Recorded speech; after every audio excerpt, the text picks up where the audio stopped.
We are going to cover a very basic intro to browsers and hypertext markup language, aka HTML.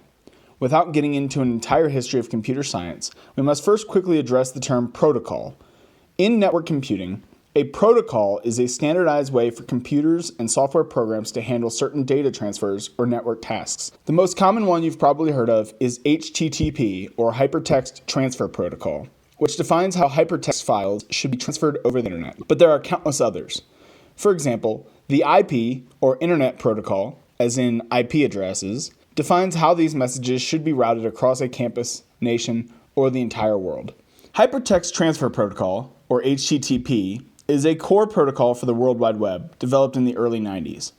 Simultaneously, the hypertext markup language was developed as a standardized way to express web content, and, consequently, web browsers were developed to retrieve, via HTTP, the aforementioned protocol, and display web pages that were written in HTML.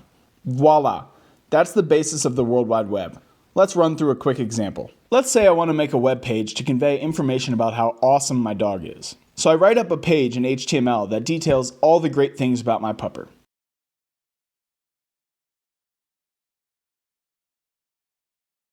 Okay, great.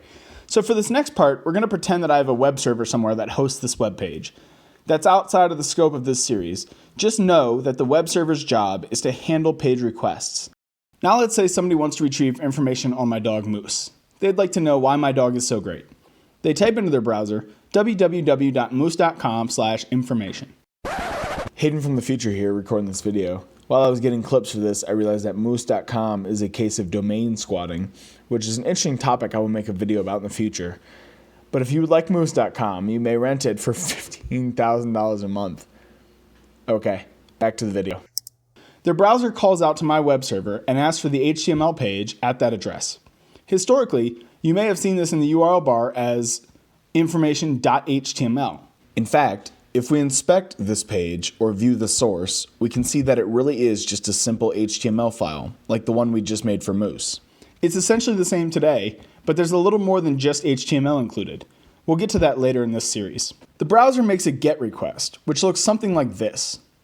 This request is literally saying, hey, get me this file, moose.com/information.html. The web server says, okay, and returns that file. Then the browser, because it understands what HTML is, displays the file on your screen and everybody wins. This is very simple, but maybe we want our website to be a little more interactive. You can see how web designers could quickly come up with more and more complex functionality to improve user experience. For example, I might want to allow people to comment on my page in a comments section. Users could post messages about how great my dog is. Unfortunately, we cannot implement this with simple GET commands that retrieve the HTML page on the server. Introducing the POST command, a new HTTP request that allows the client, i.e. the user's web browser, to tell the server something. Rather than just getting information, it can now give information as well. In our case, the client would post their comment to the server, and the web browser would store the comment or add it to the HTML for that page. Later, when we, or others who request the page from the server, make that GET request, the comment that we posted shows up because the web server added it to the content of that page. This is how we can see comments that other people posted to the site.